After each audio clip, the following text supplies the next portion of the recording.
Well, I won't comment on the three companies that you've named, but in general terms, unless you find the prices of a great company really offensive, if you feel you've identified it, and by definition, a great company is one that's going to remain great for 30 years. If it's going to be a great company for 3 years, it ain't a great company. I mean, so you really want to go along with the idea of something that if you were going to take a trip for 20 years, you wouldn't feel bad leaving the money in with no orders with your broker and no power of attorney or anything, and you just go on the trip and you come back and it's going to be a terribly strong company.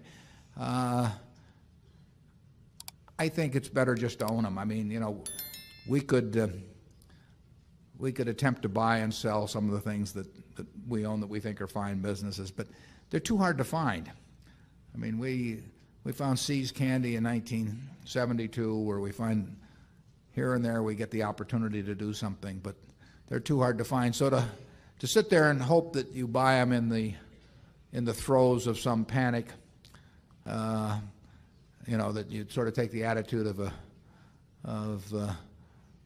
mortician, waiting for a flu epidemic or something. I mean, I'm not sure I'm not sure will be a great technique. I mean, it may be great if you inherit it. Paul Getty inherited the money at the bottom in 32. I mean, he didn't inherit it exactly. He talked his mother out of it, but yeah. It's true, actually. Close enough. Yeah, close enough, right? But he benefited enormously by having access to a lot of cash in the early 30s that he didn't have access to in the late 20s, and so you can get some accidents like that. But that's a lot to count on, and if you start with the Dow at X and you think it's too high, when it goes to 90% of X, do you buy? Well, if it does and it goes to 50% of X, it gets you never get the benefit of those extremes anyway, unless you just come into some accidental sum of money at some time. So I think the main thing to do is find wonderful businesses. Is Phil Carre here?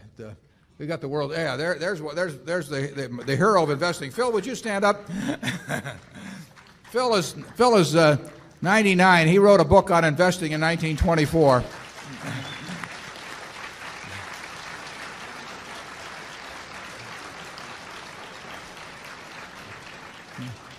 Phil has done awfully well by finding businesses he likes and sticking with them and not worrying too much about what they do day to day. There's going to be I think there's going to be an article in the Wall Street Journal about Phil on May 28th, and I advise you all to read it. You'll probably learn a lot more with him by coming to this meeting. But it's that approach of buying businesses. I mean, let's just say there was no stock market, and the owner of the best business in whatever your hometown is came to you and said, "Look,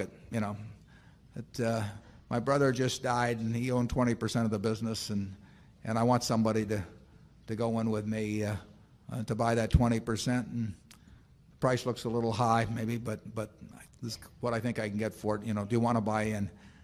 I think if you like the business and you like the person who's coming to you and the price sounds reasonable and you really know the business, I think probably the thing to do is to take it and don't worry about how it's quoted. And it won't be quoted tomorrow or next week or next month. I think people's investment would be more intelligent if stocks were quoted about once a year, but it isn't going to happen that way. So, and if you happen to come into some added money at some time when something dramatic has happened, I mean, we did well back in 1964 because American Express ran into a crook. We did well in 1976 because Geico's